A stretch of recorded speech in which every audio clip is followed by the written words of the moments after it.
네, 우리 믿는 자들의 평생 고민 중 하나가 아무래도 이 비효율적인 어떤 일을 계속해야 될까, 이런 빨리 포기해야 될까 하는 점이 아닐까 싶습니다.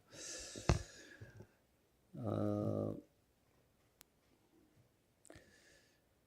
우리 교회도 이 예수빈제 중성교회는 어떻게 하는지 모르겠는데 저희 교회도 성도님 한 부부하고 또 목사님 설교 전하시는 목사님 부부가 참석하는 또 새벽 기도회, 금요 기도회 그만두어야 되나 말아야 되나 뭐 이런 고민을 한 적이 있었습니다. 참고로 저희 교회는 몇 년 전부터 새벽 기도회, 금요 기도회를 드리지 않습니다. 주변에 살고 계시는 성도님들이 또 적으시기도 하고 또 따져보니까 참여할 수 있는 여건이 안 되시는, 대부분이 안 되시기 때문에 수요 새벽 기도회와 금요 기도회를 하는 것이 비효율적이다 하는 그런 결론을 내려서 최근에는 따로 기도회를 하지 않고 주일 예배를 집중해서 드리고 있습니다. 이처럼 교회나 성도님들 개인이 일상적인 그 일뿐만 아니라 신앙적인 그런 부분에 있어서도 항상 이 일이 효율적인가 하는 그런 판단해야 되는 그런 상황에 늘 봉착하게 되죠. 어떤 경우는 효율성을 따질 수도 있는 부분이지만 또 어떤 경우에는 또 효율성을 결코 따질 수 없는 또 그런 부분이 있기 때문에 우리는 그런 사이에서 고민하는 것 같습니다. 오늘 우리는 룻기 말씀을 통해서 때로는 비합리적이고 때로는 비효율적으로 일하시는 그런 하나님에 대해서 살펴보려고 합니다. 물론 우리 신앙생활에 있어서 모든 일을 비효율적으로 일해야 된다, 이렇게 말씀드리려고 하는 것은 아닙니다. 그러나 효율성을 강조하고 추구하는 우리의 삶 속에서도 분명히 비효율적으로도 일하시는 그런 하나님의 모습이 있다 하는 것을 우리가 함께 고민해 보면서 우리가 신앙생활을 어떻게 해가야 될지를 한번 다시 생각해 보는 그런 시간이었으면 좋겠습니다. 오늘 우리가 읽은 본문은 6절부터이지만 이 이야기의 시작은 1절부터 시작이 됩니다. 룻기서의 주인공은 룻이지만 룻의 삶은 나오미의 삶과 긴밀하게 연결되어 있습니다. 이 나오미는 나오미의 가족은 남편과 나오미 그리고 두 아들 말론과 기럐이라고 하는 두 아들로 구성된 4명의 가족이었습니다. 이들은 미래에 예수님께서 태어나실 곳이었던 유대 땅 베들레헴에서 살고 있었습니다. 성경은 당시 사사시대라고 하는 점을 알려줍니다. 사사시대는 이스라엘의 왕이 없었기 때문에 사람이 각기 자신의 옳은 대로 소견에 옳은 대로 행했다라고 기록되어 있을 만큼 영적으로 무질서하고 그런 타락한 사회였다는 것을 우리가 성경을 통해 알 수 있습니다. 룻의 이야기는 이 사사시대를 배경으로 하고 있다고 성경은 말하고 있습니다. 그런데 하필 이 베들레헴이라는 뜻은 떡집이라는 뜻입니다. 그런데 이 풍성한 그런 의미를 갖고 있는 베들레헴에서 흉년이 들어서 그들은 그곳에서 살지 못하고 모압이라고 하는 지역에서 들어가서 살게 됩니다. 처음에는 잠시 그곳에 머물다가 돌아오려고 생각했겠지만 생각대로 되지 않아서 그곳에서 오래 머무르게 되었던 것 같습니다. 근데 이 모압이라고 하는 나라는 항상 이스라엘과 대립하는 그런 나라였습니다. 특히 그들은 그모스라고 하는 신을 섬겼는데 그모스를 섬기는 그 과정에서 인신제사를 드리는 그런 제사를 그 과정이 있는, 하나님 인신제사는 싫어하시는 분이신데 그런 인신제사를 드리는 그런 제사 의식을 갖고 있는 그런 신이었습니다. 그러니까 하나님이 아주 싫어하는 그런 이방 나라였죠. 그런데 그들은 흉년을 만나서 그곳에서 들어가서 정착하게 됩니다. 성경은 그들이 약속의 땅을 떠나서 이방 땅으로 들어가 살게 되었다는 점을 대놓고 부각시켜서 말하지 않습니다. 앞에 말씀을 보면. 그렇지만 율법이 중요하게 받아들여지는 그런 시대적 배경을 생각한다면은 성경은 넌지시 그들이 엘리멜렉의 가족이 잘못된 선택을 하고 그곳에 갔다, 이런 뉘앙스로 말해주는 것 같습니다. 성경을 자세히 읽어보면 약간 그런 뉘앙스가 느껴집니다.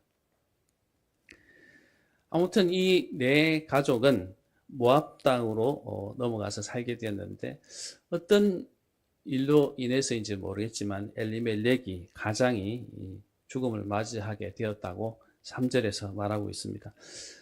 죽음의 원인은 우리는 알 수 없지만 한 가정의 가장이 이방 땅 가운데서 죽음을 맞이하게 되었고, 이제 그 미망인 과부인 나오미와 두 아들만 덩그러니 남게 되었습니다. 그래서 가장이 죽음을 맞이하게 되었지만 원래의 고향으로 돌아오지 못하고 그곳에서 어쩔 수 없이 삶을 이어가게 된 것 같습니다.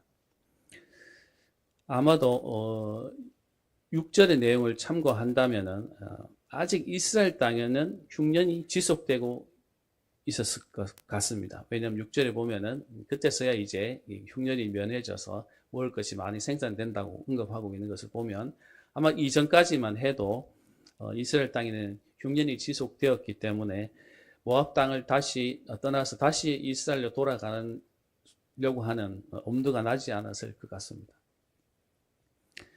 마침 나오미의 두 아들은 아마도 15살 전후의 젊은 나이였기 때문에 그 당시 고대 사회에서는 13세에서 15세가 정도 되면 결혼할 적령기였다고 합니다.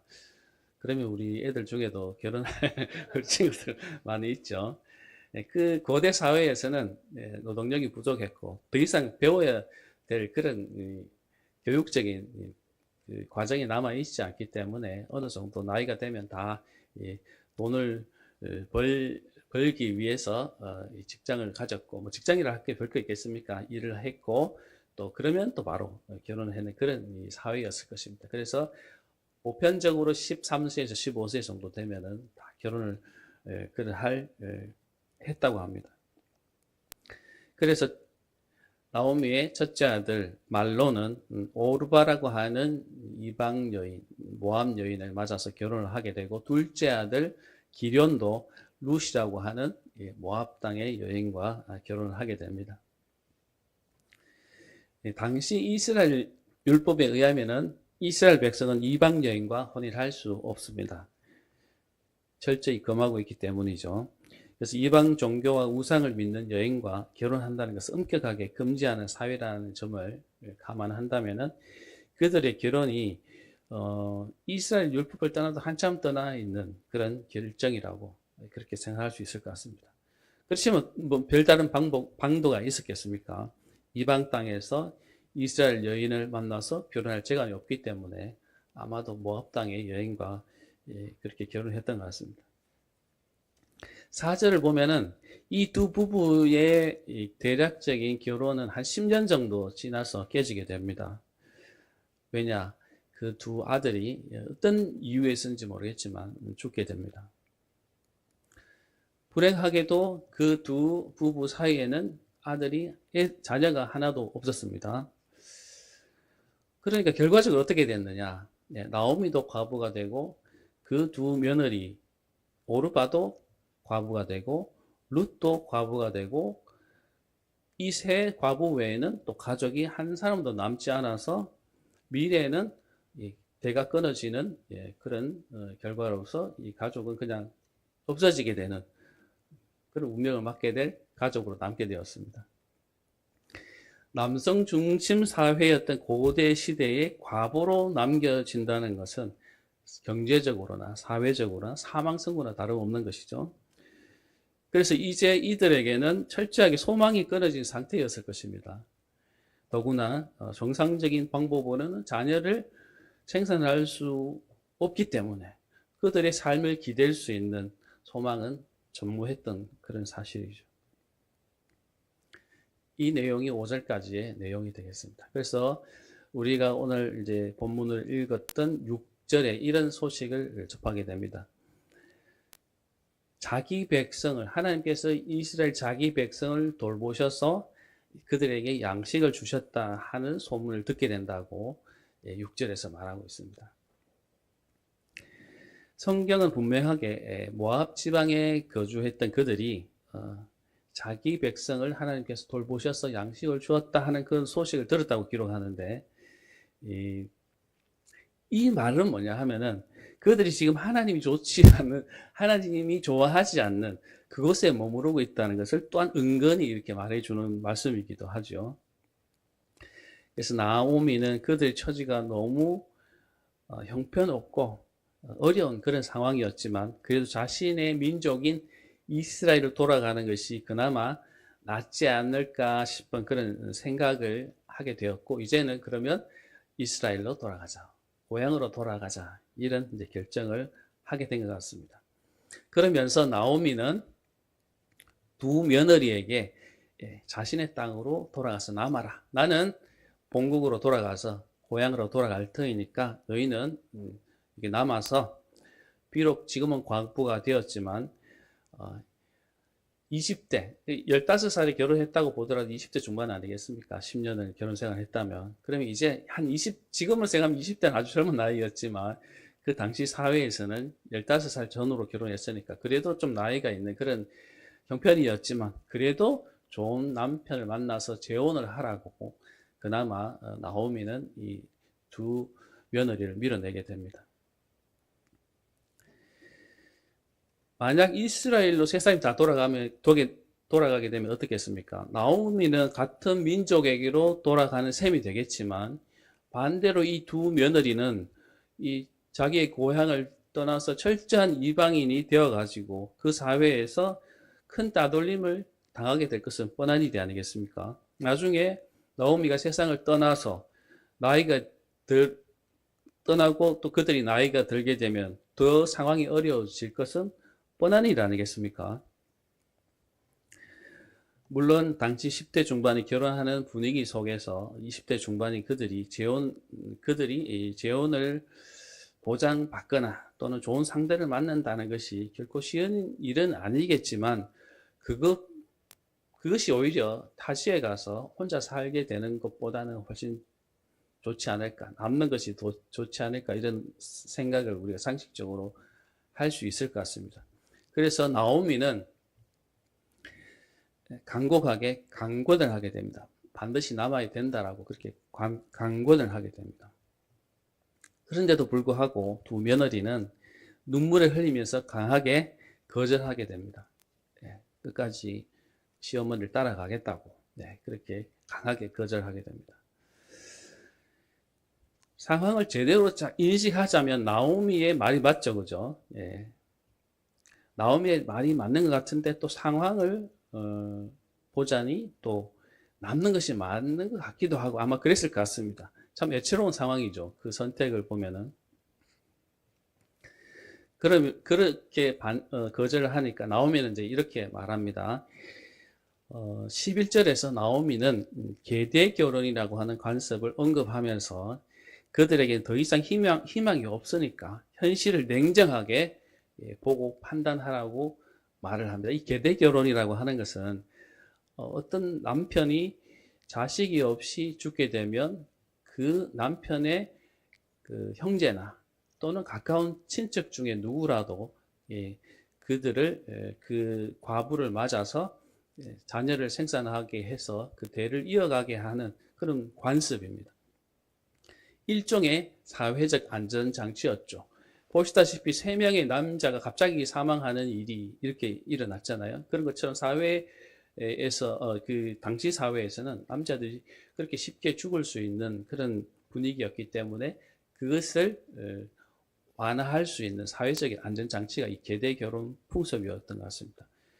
그런데 이 계대 결혼 풍습을 생각하더라도 지금은 나오미의 이 자녀 중에는 한 명의 남자도 없기 때문에 그것을 기대할 수조차도 없잖아요. 예. 그렇기 때문에 더 이상 이 며느리들이 나오미를 따라간다는 것 또한 이 계대 풍습을 고려하더라도 기대할 수 없다는 것을 자각하게 만들어줍니다. 뼈아프게 알려주는 거죠.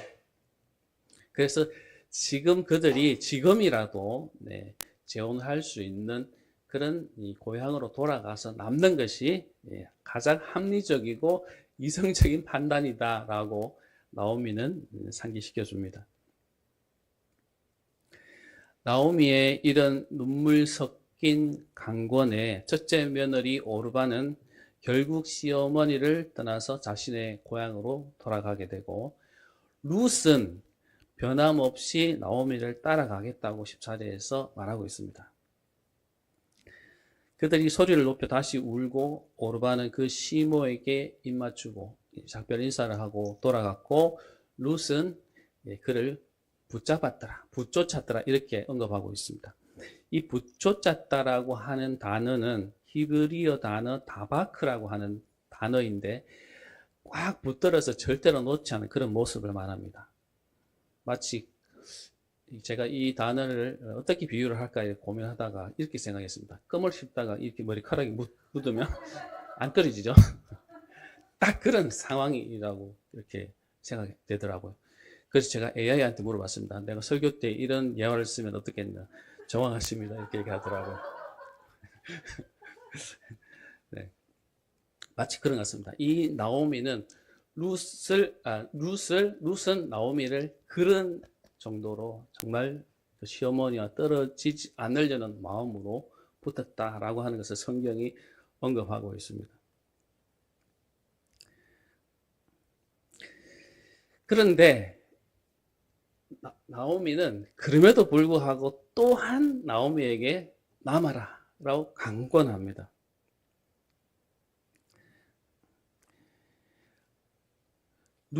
이 나오미의 말을 들어보면 룻의 선택은 더 이상 이 주거지의 선택, 이 남아서 어디에서 살 건가 하는 그런 선택을 넘어서 종교적인 의미를 내포하고 있다는 것 또한 이제 드러내서 말해줍니다. 당시 고대 사회는 철저한 종교적인 사회였기 때문에 그 사회 구성원들은 그 땅에서 사는 동안에는 그 사회가, 그 지역 사회가 믿는 그 종교를 일반적으로 받아들이고 사는 것이 일반적인 그런 관습이었습니다. 지역을 바꿔서 가면 그곳에서 그 지역에서 믿는 신을 믿는 것이 일반적인 관습이었습니다. 그렇기 때문에 너가 그곳에 가서 산다는 것은 너가 하나님이라고 하는 그 신을 믿어서 살게 되는 그런 삶을 선택하는 것이야. 이렇게 알려주게 됩니다. 비록 모압 땅에서 이방인으로 살았던 나오미였기 때문에 여호와 하나님을 믿어왔고, 아마 두 며느리 역시 그 시대의 환경을 따라서 형식적으로는 여호와 하나님을 믿었지 않았을까, 이런 우리가 생각을 해볼 수 있겠죠. 비록 그 지역 사회는 그모스라고 하는 신을 섬기는 사회였지만 시댁에 들어가서 결혼했을 때는 그랬을 수도 있고 하나님을 섬겼을 수도 있고 안 섬겼을 수도 있을 것 같습니다. 우리는 그거는 정확하게 알 수 없지만, 그런데 룻의 반응을 보면 정말 의외라는 생각을 하게 됩니다. 나오미는 이렇게 강권하죠. 며느리가 모압으로 다시 돌아가서 그모스라고 하는 신을 믿으라고 그렇게 말하지만, 나오미는 은연중에 자신을 떠나서 돌아가는 삶이 어쩔 수 없이 하나님을 떠나게 되는 삶이 될 것이라고 인정을 하면서 그래도 돌아가야 된다고 말하지만, 룻은 그걸 선택하지 않습니다. 룻의 선택이 어떤 성격이었는지 이제 룻의 답변을 보면은 정확하게 알 수 있습니다. 현실적으로 가장 합리적인 선택인 것 같은 모압으로 돌아가서 하나님을 떠나서 살게 될 그 삶을 선택하는 것이 가장 좋은 선택인 것 같지만, 비합리적으로 보이는 이 평생 과부로 살아가더라도 여호와를 섬기며 살아가는 삶을 선택하는 것이 또한 가능하겠는가? 이 사이에서 아마 분명히 룻은 고민했을 것 같습니다.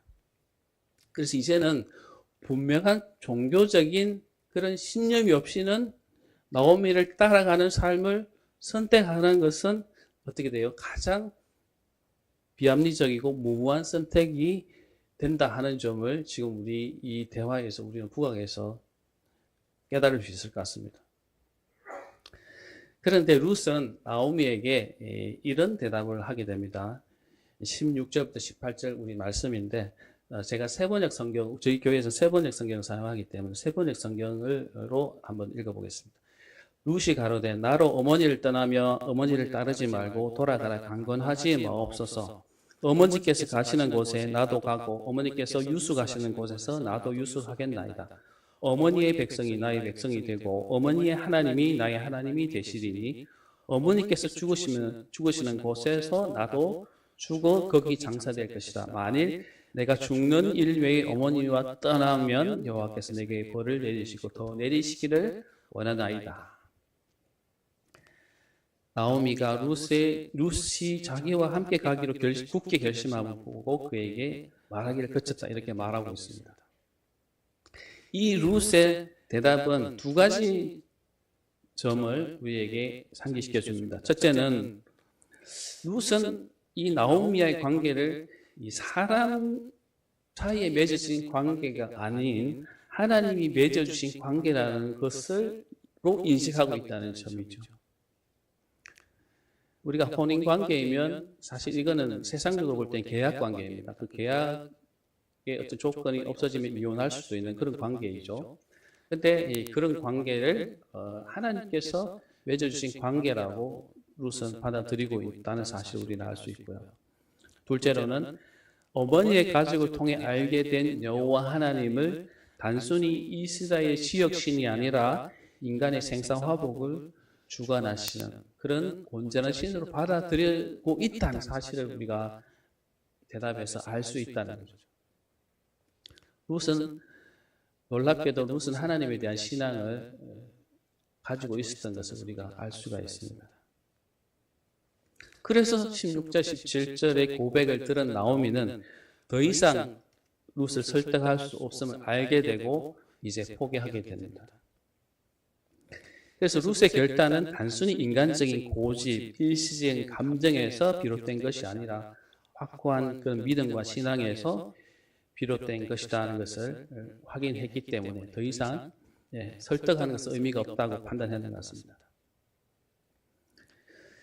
룻의 선택은 하나님을 선택한 신앙적인 결단이기도 하지만 현실적으로는 아무 희망이 없는 40대 후반 내지는 50대 초반의 늙은 과부 나오미를 선택한 것이기도 합니다.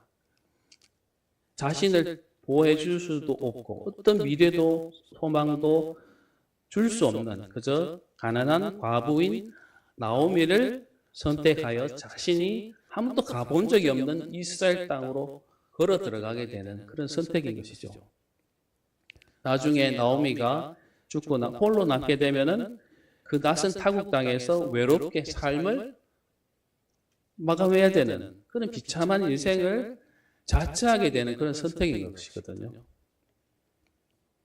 너무나 비효율적이고 합리적이지 못하고 무모한 선택이나 다름없습니다. 가만히 이 선택을 쪼개서 생각해 보십시오. 무모하죠, 무모해. 가서 혼자 죽어야 되는 그런 결과를 낳을 수가 있거든요. 그래서 이 룻의 선택을 우리도 이 똑같은 선택할 수 있겠는가 돌아볼 때 저는 사실 쉽지 않은 선택이었을 것 같습니다. 목사로서도 저도 그렇게 할 수 있을까? 그거는 참 불가능한 선택이 아닐까 이런 생각을 해보는데 그렇기 때문에 이 룻의 선택이 위대한 것이고 이 룻기가 기록된 이유이기도 한 것 같습니다. 룻기가 왜 기록되느냐? 이 선택 때문에 기록됐다 이렇게 볼 수 있을 것 같습니다. 우리는 룻기의 결말을 다 알죠. 룻은 나오미가 그토록 강조하면서 희망이 없다고 말했던 그 계대기론의 가장 큰 수혜자가 되었습니다. 결과적으로 계대 결혼 먼저 제가 설명드렸죠. 그런데 나오미가 알지 못했던, 염두에 두고 있지 않았던 가까운 친족도 있었고 또 보아스라고 하는 친족도 있었습니다. 나중에 이제 우리 이야기 전개를 다 하시니까 제가 말씀드리지만, 그래서 베들레헴으로 돌아온 룻은 나중에 보아스라고 하는 신실하고 유력한 남편을 만나서 오벳이라고 하는 아들을 낳게 되죠. 이 오벳은 위대한 다윗 왕의 할아버지가 되고, 그러면 룻은 다윗 왕의 증조 할머니가 되는 셈이죠. 이방 땅의 한 홀로 된 여인이 다윗 왕의 증조 할머니가 되는 그런 결과를 낳게 됩니다. 나오미가 며느리를 떠나볼 때 이렇게 말했죠. 내게는 계대 결혼 너희들 책임질 수 있는 아들이 하나도 없어. 태중에도 없어. 이제 임시를 한다 하더라도 너희들이 몇 년을 기다릴 것이야. 이제는 그게 불가능해라고 하면서 그 두 며느리를 돌려보내려고 했던 그 말을 하나님께서 뒤집으셔서 고엘이라고 하는 이 계대 결혼에 변형된 그런 제도를 통해서 하나님께서 신실한 남편을 허락해 주신 것을 우리는 볼 수가 있습니다. 그 나오미의 그 좌절 섞인 그런 말을 되돌리셔서 하나님께서는 그 제도를 통해서 소망을 주셨던 것을 볼 수가 있습니다. 비록 이방 여인 룻이었을지라도 신실한 그런 신앙적인 선택을 했던 그녀에게 하나님께서는 복으로 돌려주셨다는 것을 우리는 알 수가 있습니다. 이것이 룻기가 말하고자 하는 교훈입니다. 또 다른 교훈을 한번 생각해 보면 룻은 이방인이었고 여인이었습니다. 그럼에도 불구하고 율법을 중요시하는 그런 사회 속에서 다윗의 증조 할머니가 될 수 있었다고 룻기는 말하고 있는데, 이것은 하나님의 은혜는 혈통이나 성별에 재산의 정도에 있는 것이 아니라 어디에 있다고요? 하나님을 사랑하는 그 마음에서 하나님의 은혜와 자비가 주어진다 하는 것을 말하고 싶은 것이죠. 그래서 룻기가 이 성경에 들어있지 않나 이런 생각을 해보게 됩니다. 저는 설교를 준비하면서 인생의 한계에 부딪힌 한 여인과의 그 관계를 룻은 효율성의 잣대로 재단하지 않고 포기하지 않았던 그 룻의 삶의 태도에 대해서 저는 좀 묵상해 보게 되었습니다. 이 룻의 이 자비의 마음, 긍휼의 마음, 이것이 사실 잘 생각해 보면 성경의 이 핵심적인 진리와 맞닿아 있다는 것을 저는 발견하게 되었습니다. 이 룻이 보여주었던 이 비효율적인 자비의 그 모습은 신약 성경 누가복음 10장에 나오는 선한 사마리아 비유에서 다시 만날 수 있습니다. 예수님이 말씀하신 비유죠. 강도를 만나서 피 흘리며 죽어가는 사람을 보았을 때 당대의 종교 지도자였던 레위인과 제사장은 어떻게 했습니까? 그들의 종교적인 효율성을 핑계로 그 죽어가는 강도 만난 자를 피해서 가게 됩니다. 그렇지만 여기에 그 비유에 등장하는 사마리아인은 달랐죠. 사마리아인은 어떤 사람입니까? 그 당시 유대인들에게는 천대받던 그런 사람이었습니다. 심지어 사람 취급을 하지 않았다고 합니다. 그런데 그 길을 지나가던 사마리아인은 가던 길을 멈추고 자기의 여행 계획을 변경하고 자기가 가진 자원을 아낌없이 쏟아서 이 강도 만난 자를 돌보는 것을 볼 수가 있습니다. 아무런 대가도 없이 거의 자기가 가진 것을 내어주고 그를 돌봐준 그 사마리아인의 비유에서 너도 그렇게, 예수님이 말씀하시죠. 너도 그렇게 하라. 유대인들은 누가 우리의 이웃이 되겠습니까? 이렇게 물었지만 너도 그렇게 해라. 너가 좋은 이웃이 되도록 자비를 가진 이웃이 되도록 하라라고 그렇게 답변하고 있는 것을 보면 주님 역시 효율적으로 합리적으로 이웃을 선택해서 돕는 것이 하나님의 뜻이 아니라 그런 것을 따지지 않고 비효율적인 그 하나님의 그 자비하심을 너희도 나가서 실천하면서 살아라. 이렇게 말씀하는 것을 볼 수가 있습니다. 룻의 이야기가 맞닿아 있다고 저는 생각합니다. 마태복음 25장을 보면은 주님은 마지막 심판 때에 두 부류의 사람들을 나누어 놓으시고 우편에 선 자들에게 이렇게 말하죠. 내가 줄일 때 너희들이 와서 먹을 것을 주었다. 내가 나그네 되었을 때 영접했다. 감옥에 갇혀 있을 때 와서 너희들이 돌아보았지 않느냐. 이렇게 말하거든요. 근데 그 의인들은 이렇게 말하죠. 주님, 제가 언제 그렇게 했습니까? 이렇게 말하죠. 네, 그때 주님의 대답은 이렇습니다. 네가 네 형제 중에서 지극히 작은 자 하나에게 한 것이 바로 내게 한 것이다. 이렇게 말합니다. 네, 지극히 작은 자에게 한 것. 가난하고 병들고 감옥에 갇혀 있는 그런 우리 지금의 이 시대에서 볼 때는 가장 비효율적으로 보이는 그런 돕는 것이 비효율적으로 보이는 그런 사람들에게 사랑을 전하고 긍휼을 베푸는 것, 네, 그것이 바로 내게 한 것이야. 이렇게 말하고 있는 것을 보게 됩니다. 심지어는 감옥에 있는 자를 돌아본다는 것은 그 당시 사회에서는 네, 너도 나쁜 짓을 한 놈이 아니야. 이렇게 오해받을 수 있는 그런 무모한 일일 수도 있거든요. 그렇지만 그렇게 하는 것이 바로 내게 한 것이야. 이렇게 주님은 말씀하고 있다는 것을 볼 때 이 하나님의 이 자비에 대한 개념은 이렇구나 우리가 어느 정도는 깨달을 수 있지 않을까 생각이 됩니다. 주님께서 사망의 권세 아래 놓인 우리들을 위해서 오셔서 십자가에 지시고 죽으신 그 삶을 또한 생각해 보면 룻의 이야기가 맞닿아 있다는 그런 생각을 저는 하게 되었습니다. 오늘 본문에서 보면 룻이 소망도 희망도 없던 늙은 과부 나오미를 끝까지 포기하시고 선택했던 그 선택은 놀랍게도 예수님께서 죄인된 우리를 향해 십자가의 길을 걸어가신 그 선택의 과정과 사실은 많이 닮아 있습니다. 룻이 나오미를 선택했을 때 나오미의 상태가 어땠습니까? 아무런 소망이 없죠. 이 선택은 소망을 주는 선택이 아닙니다. 가문이 완전히 몰락했고 자식을 더 낳아줄 수도 없고 경제적으로나 사회적으로 철저히 파산 상태에 있었던 그런 나오미의 가정이었기 때문에 룻의 입장에서 나오미는 어떠한 자기 자신을 위해서 미래도 해줄 수 없는 그런 존재였습니다. 그래서 그 선택은 유익을 되돌려 줄 수 없는 그런 철저히 손해만 보는 그런 선택이었지 않겠습니까?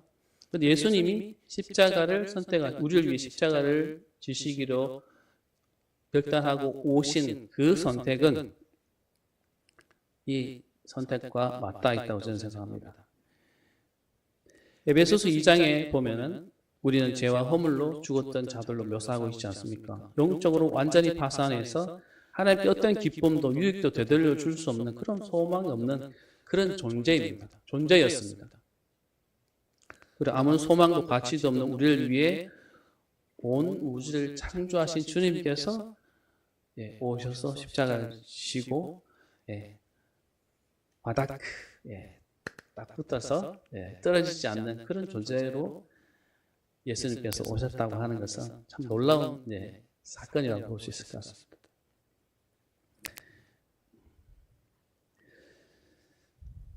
결국 이 룻의 무모한 선택을 통해서 완전히 끝나버렸던 나오미의 가문에 오벳이라고 하는 생명을 주셔서 다윗 왕가가 열렸던 것처럼 우리를 향해 오셨던 주님의 십자가 선택을 통해서 소망 없던 우리 인생의 영원한 생명이 잉태되고 영원한 생명이 자라나게 되는 하늘의 기적을 우리 가운데 이루셨던 것을 보면 참 감사한 너무나 감사한 일이다 이런 생각을 하게 됩니다.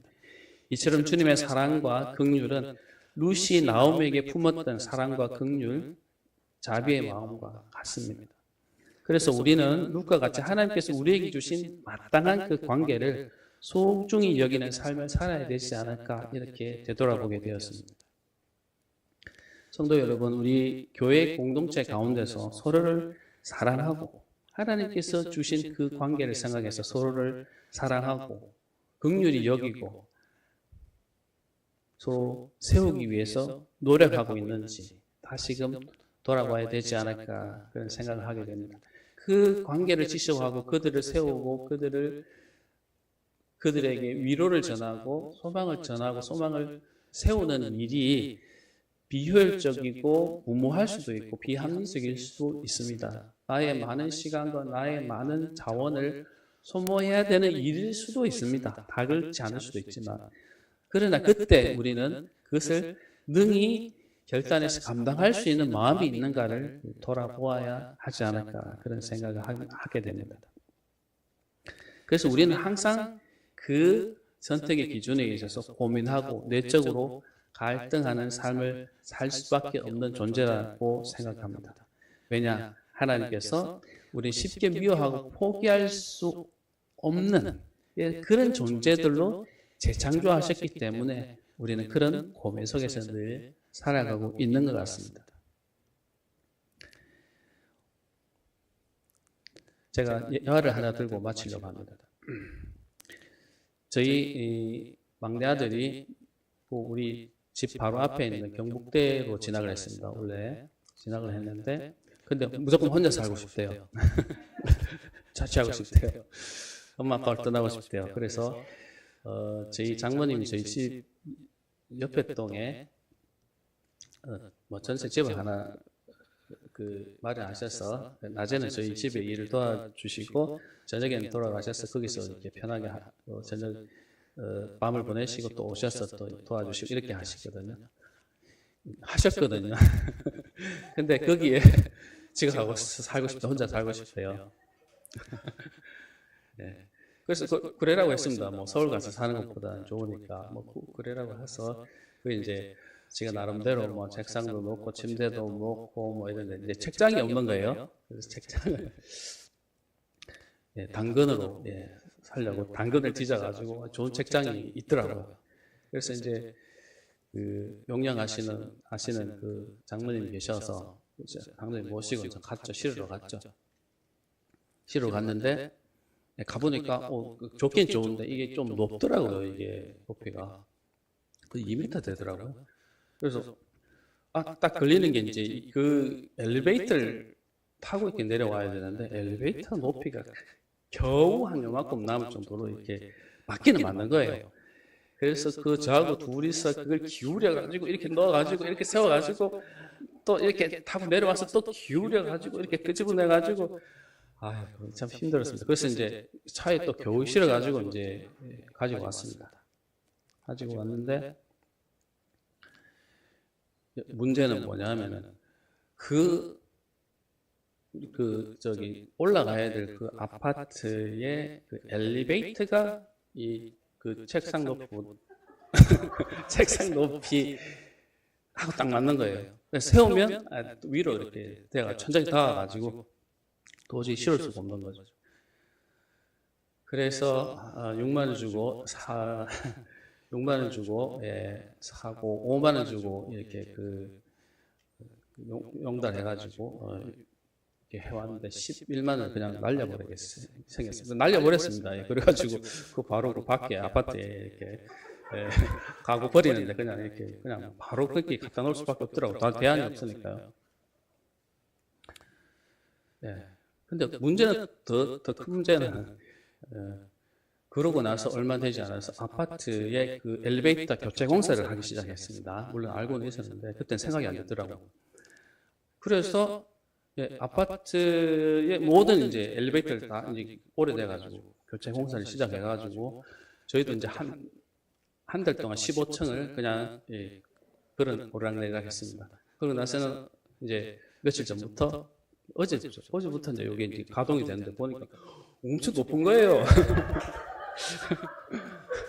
딱 보니까 그 생각이 제일 먼저 나더라고요. 아, 그때 안 버릴 걸. 어디 뭐 이렇게 놓을까 생각했는데, 예, 딱 엘리베이터 보는 순간 딱 그 생각이 나더라고요. 예.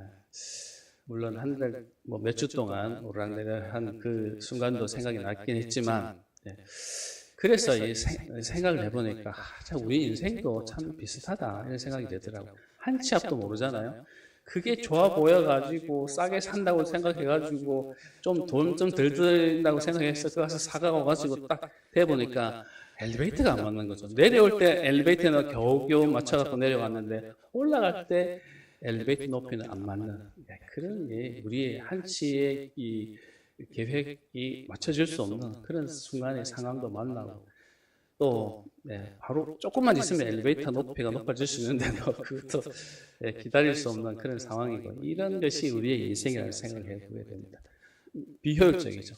그렇지만 우리가 조금만 돌아서서 생각해보고 조금만 우리의 인생을 다시 생각해보면 그 비효율적인 것도 또한 효율적으로 바꾸시고 가장 복되게 바꾸실 수 있는 분이 하나님이라고 하는 것을 우리가 발견할 때에 우리 이 교회 공동체 속에서 서로 섬기고 서로를 사랑하고 세우고 가야 되는 이 과정은 그런 하나님의 비효율적인 그런 마음을 주시는 그런 상황에서도 우리는 지속되어야 된다. 그것을 선택할 수 있어야 된다.